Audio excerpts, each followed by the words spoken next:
Hello, welcome back to our interesting खेती YouTube channel. आज के इस वीडियो में हम बात करेंगे सब्जियों में कीटनाशक अवशेष के बारे में। वर्तमान समय में इतनी अधिक मात्रा में पेस्टिसाइड्स का उपयोग किया जा रहा है कि आपको पता नहीं है कि आप सब्जी के रूप में जहर का यूज कर रहे हैं और आगे चलकर आपको यह बहुत बड़ी स्वास्थ्य के लिए समस्या पैदा हो सकती है।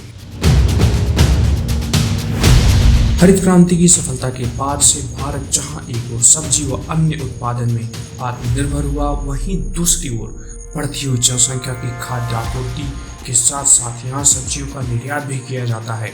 यह सब अर्जित करने में उन्नत किस्म के बीजों, खादों व उर्वरकों के प्रयोग तथा कीटनाशक रसायनों का योगदान सर्वोपरि है और इन्हीं कीटनाशकों की वजह से हमारा मानव स्वास्थ्य बहुत ही ज्यादा खराब होता जा रहा है। इसके साथ ही साथ हमारी पर्यावरण संतुलन भी बहुत ही ज्यादा खराब हो रहा है। आपको जानकर आश्चर्य होगा कि भारत में कीटनाशक यानी कि पेस्टिसाइड्स का उपयोग अन्य देशों की अपेक्षा बहुत ही ज़्यादा कम है। जैसे भारत में 0.29 kg प्रति हेक्टेयर की दर से पेस्टिसाइड्स का उपयोग किया जाता है, बल्कि विकसित देश जैसे अमेरिका हुआ, वहाँ पर 3.59 kg प्रति हेक्टेयर, बल्कि जापान में तो 12 kg पर हेक्टेयर की दर से पेस्टिसाइड्स का उपयोग किया जाता है। उसकी तुलना में भारत कीटनाशक का बहुत ही कम उपयोग करता है, परंतु इसके बावजूद भी पेस्टिसाइड्स का उपयोग करने से खाद्य पदार्थ तथा पर्यावरण में निर्धारित सुरक्षित मात्रा से भी अधिक पाया जाता है। तो आप समझ सकते हैं कि भारत में जब ये कीटनाशक इतनी कम मात्रा में उपयोग किया जाता है, उसके बावजूद भी एक सुरक्षित सीमा से भी अधिक है, तो अन्य देशों में कितना ज़्यादा नुकसानदायक होगा। तो चलिए आगे बढ़ते हैं कि किस तरीके से हम अपने सब्जियों और फलों से इन कीटनाशकों को कम कर सकते हैं। पहला उपाय है कि अगर हमारे जो सब्जी उत्पादक या किसान भाई हैं वो कम से कम कीटनाशकों का उपयोग करें और अन्य तरीके के इंटीग्रेटेड पेस्ट मैनेजमेंट सिस्टम जो है हमारे एकीकृत कीट प्रबंधन, उसके माध्यम से अगर कीटों का नियंत्रण किया जाए तो आसानी हो सकता है। परंतु क्या बात है कि हमारे किसान भाई पेस्टिसाइड्स का ज़्यादा उपयोग करना चाहते हैं, क्योंकि पेस्टिसाइड कम लागत में, कम समय में और कम मेहनत में पेस्ट को कंट्रोल करने के लिए उपयोग किया जाता है, बल्कि अन्य तरीके में समय ज़्यादा लगता है, मेहनत ज़्यादा लगती है। तो आइए जानते हैं कि किस तरीके से हम अपने खाने की चीज़ों को, पकाने की चीज़ों को, सब्जियां हैं, फल हैं, उनको किस तरीके से इस तरीके के कीटनाशकों के अवशेषों से बचाया जा सकता है।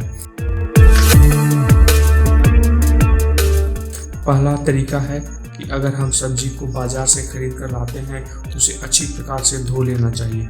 कच्ची सब्जियां खाने से पहले उन्हें अच्छे से बहते पानी में धो लेना चाहिए, जिससे क्या होता है, सादे पानी में धो लेने से 20 से 44% ऑर्गेनोक्लोरीन, 26 से 31% सिंथेटिक पैरेथ्रॉइड्स तथा 50 से 77% ऑर्गेनोफॉस्फेट जैसे रसायनों की मात्रा को सब्जियों से कम किया जा सकता है। और जहाँ तक संभव हो हमें अपनी सब्जियों को पकाकर खाना चाहिए। ऐसा करने से ये पेस्टिसाइड्स की जो मात्रा होती है उसको काफ़ी कम किया जा सकता है। और इसके साथ साथ छीलना एक अच्छी विधि है सब्जियों को पेस्टिसाइड रहित करने के लिए। इसमें 35 से 100% अवशेष को कम किया जा सकता है। अंततः यह कहना सर्वथा उचित होगा कि सावधानी पूर्वक कीटनाशक रसायनों का प्रयोग किया जाए तथा खाने से पहले धोने, छीलने व पकाने की प्रक्रिया को प्रयोग में लाया जाए। इससे यह तरफ जहां पर्यावरण को हानिकारक रसायनों के दुष्प्रभाव से बचाया जा सकता है, तो वहीं दूसरी तरफ भरपूर स्वस्थ जीवन व्यतीत किया जा सकता है।